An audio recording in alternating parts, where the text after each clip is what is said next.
Hi hello ಎಲ್ಲರಿಗೂ ನಮಸ್ಕಾರ. ಜ್ಯೋತಿ ಪಾಕಶಾಲೆಗೆ ತಮ್ಮೆಲ್ಲರಿಗೂ ಸ್ವಾಗತ.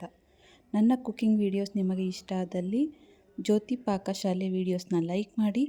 ಹೊಸದಾಗಿ ನನ್ನ ಕುಕ್ಕಿಂಗ್ ವೀಡಿಯೋಸ್ ನೋಡ್ತಿದ್ದಲ್ಲಿ ಜ್ಯೋತಿ ಪಾಕಶಾಲೆ ಚಾನಲ್ನ ಸಬ್ಸ್ಕ್ರೈಬ್ ಮಾಡ್ಕೊಳ್ಳಿ. ಹಾಗೆ ಈ ವಿಡಿಯೋ ಹೇಗನ್ನಿಸ್ತು ಅಂತ ಕಮೆಂಟ್ ಮಾಡಿ. ಈ ವಿಡಿಯೋ ಇಷ್ಟ ಆದಲ್ಲಿ ಲೈಕ್ ಮಾಡಿ.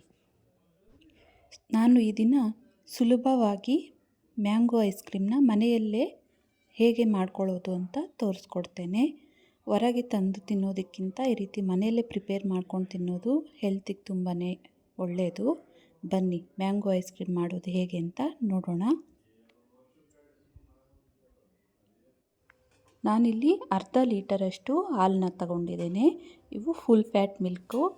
ಗ್ಯಾಸ್ ಮೇಲೆ ಇಕ್ಕಿ ಕಾಯಿಸ್ಕೊಳ್ತಾ ಇದ್ದೇನೆ.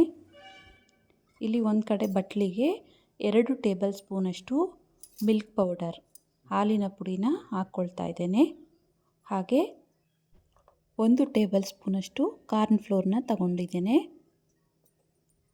ಈ ಮಿಶ್ರಣಕ್ಕೆ ಸ್ವಲ್ಪನೇ ಹಾಲು ಹಾಕ್ಕೊಳ್ತಾ ಗಂಟು ಇಲ್ಲದೆ ಇರೋ ರೀತಿ ಕಲಿಸ್ಕೊಳ್ಬೇಕು. ಚಿಕ್ಕ ಟೀ ಗ್ಲಾಸಷ್ಟು ಹಾಲನ್ನ ಹಾಕ್ಕೊಂಡು ಗಂಟು ಇಲ್ಲದೆ ಇರೋ ರೀತಿ ಇದನ್ನು ಕಲಿಸ್ಕೊಳ್ಬೇಕು. ನೋಡಿ, ಈ ರೀತಿ ಇದನ್ನು ಕಲಿಸ್ಕೊಂಡಿದ್ದಾಯಿತು. ಇಲ್ಲಿ ಹಾಲು ಕುದೀತಾ ಇದ್ದಾವೆ. ಈಗ ಇದಕ್ಕೆ ಸಕ್ಕರೆನ ಸೇರಿಸ್ಕೊಳ್ತೇನೆ. ನಾನಿಲ್ಲಿ ಒಂದು 4 ಟೇಬಲ್ ಸ್ಪೂನಷ್ಟು ಸಕ್ಕರೆನ ಹಾಕ್ಕೊಳ್ತಾ ಇದ್ದೇನೆ. ಸಕ್ಕರೆ ಕರಗೋ ತನಕ ಇದನ್ನು ಕಾಯಿಸ್ಕೊಳ್ಬೇಕು. ನೋಡಿ, ಸಕ್ಕರೆ ಎಲ್ಲ ಕರಗಿದೆ. ಹಾಲಿನ ಪುಡಿ ಹಾಗೂ ಕಾರ್ನ್ ಫ್ಲೋರ್ ಹಾಕಿ ಮಿಕ್ಸ್ ಮಾಡಿದ್ವಲ್ಲ, ಆ ಮಿಶ್ರಣನ ಹಾಕ್ಕೊಳ್ತಾ ಕಲಿಸ್ತಾ ಇರಬೇಕು. ಈ ರೀತಿ ಕಲಿಸ್ಕೊಳ್ತಾನೆ ಆ ಮಿಶ್ರಣನ ಹಾಕ್ಕೊಳ್ಬೇಕು, ಇಲ್ಲಾಂದರೆ ಗಂಟಾಗುತ್ತೆ. ಆ ಮಿಶ್ರಣನ ಹಾಕಿ ಕಲಿಸ್ತಾನೆ ಇರಬೇಕು. ನೋಡಿ, ಮಿಶ್ರಣ ಎಲ್ಲ ಗಟ್ಟಿಯಾಗಿದೆ. ಈ ಕನ್ಸಿಸ್ಟೆನ್ಸಿ ಬಂದರೆ ಸಾಕು. ಗ್ಯಾಸ್ ಆಫ್ ಮಾಡ್ಕೊಳ್ತೇನೆ. ಇದು ಸ್ವಲ್ಪ ತಣ್ಣಗಾಗಲು ಬಿಡೋಣ.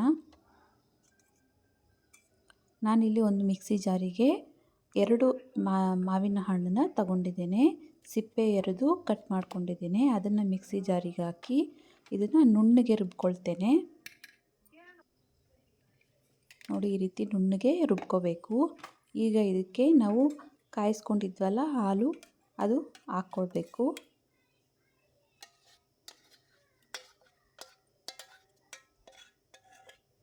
ಹಾಗೆ ಇದಕ್ಕೆ ನಾನಿಲ್ಲಿ ಫ್ರೆಶ್ ಕ್ರೀಮ್ ಬದಲಿಗೆ ಹಾಲಿನ ಕೆನೆನ ಯೂಸ್ ಮಾಡ್ತಾ ಇದ್ದೇನೆ.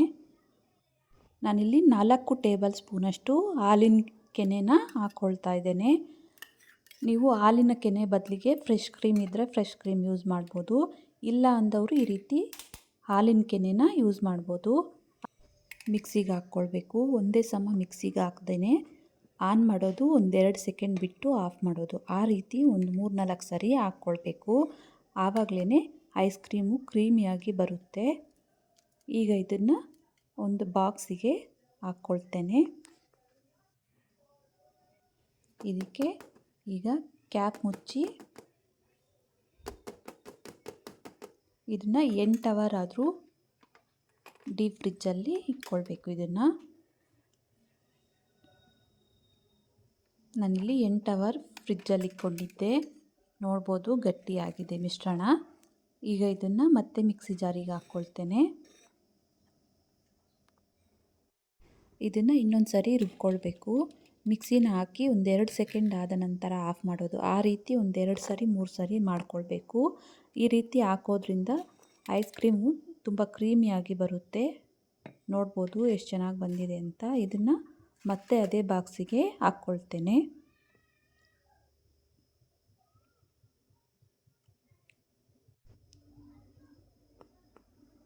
ಎಲ್ಲವನ್ನು ಹಾಕಿ ಈ ರೀತಿ ಟ್ಯಾಪ್ ಮಾಡಬೇಕು ಬಾಕ್ಸ್ನ. ಬಬಲ್ಸ್ ಇದ್ದರೆ ಕ್ಲಿಯರ್ ಆಗ್ತವೆ ಅಂತ ಸ್ಪೂನಿಂದ ಈ ರೀತಿ ಮಾಡಿಕೊಳ್ಬೇಕು. ನಾನಿಲ್ಲಿ ಗಾರ್ನಿಷಿಂಗಿಗೆ ಅಂತ ಬಾದಾಮಿ ಪಿಸ್ತಾನ ಸಣ್ಣದಾಗಿ ಕಟ್ ಮಾಡ್ಕೊಂಡಿದ್ದೇನೆ. ಅದನ್ನು ಸೇರಿಸ್ಕೊಳ್ತೇನೆ.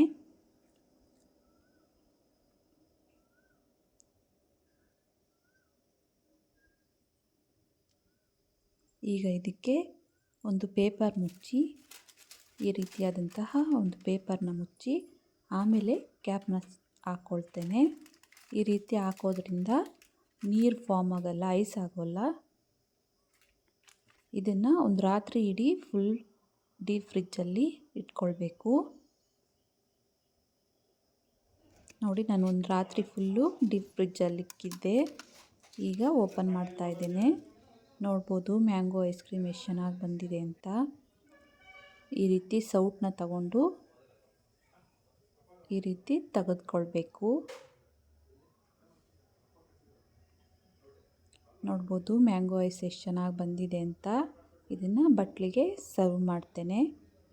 ಸ್ವಲ್ಪ ಗೋಡಂಬಿ ಪಿಸ್ತಾನ ಉದುರಿಸ್ಕೊಳ್ತೇನೆ. ನೋಡಿದ್ರಲ್ಲ, ಕ್ರೀಮಿಯಾದಂತಹ ಮ್ಯಾಂಗೋ ಐಸ್ ಕ್ರೀಮ್ ಮನೆಯಲ್ಲೇ ಸುಲಭವಾಗಿ ಮಾಡ್ಕೊಳ್ಳೋ ವಿಧಾನ. ಇಲ್ಲಿ ನೋಡ್ಬೋದು, ತೋರಿಸ್ತಾ ಇದ್ದೇನೆ ಎಷ್ಟು ಕ್ರೀಮಿಯಾಗಿ ಎಷ್ಟು ಚೆನ್ನಾಗಿ ಬಂದಿದೆ ಅಂತ. ನೋಡ್ತಿದ್ರೇ ಬಾಯಲ್ಲಿ ನೀರು ಉರುತ್ತೆ, ಅಷ್ಟು ಚೆನ್ನಾಗಿದೆ. ಈ ರೆಸಿಪಿ ನಿಮಗೆ ಇಷ್ಟ ಆಗಿದೆ ಅಂದ್ಕೊಳ್ತೇನೆ. ಇಷ್ಟ ಆದಲ್ಲಿ ಈ ವಿಡಿಯೋಗೊಂದು ಲೈಕ್ ಮಾಡಿ. ಯಾರೆಲ್ಲ ಸಬ್ಸ್ಕ್ರೈಬ್ ಮಾಡ್ಕೊಳ್ದೆ ವಿಡಿಯೋ ನೋಡ್ತಿದ್ದಲ್ಲಿ ಪ್ಲೀಸ್ ಸಬ್ಸ್ಕ್ರೈಬ್ ಮಾಡ್ಕೊಳ್ಳಿ. ಈ ವಿಡಿಯೋ ಹೇಗನ್ನಿಸ್ತು ಅಂತ ಕಮೆಂಟ್ ಮಾಡಿ, ಲೈಕ್ ಮಾಡಿ, ಶೇರ್ ಮಾಡಿ. ಧನ್ಯವಾದಗಳು.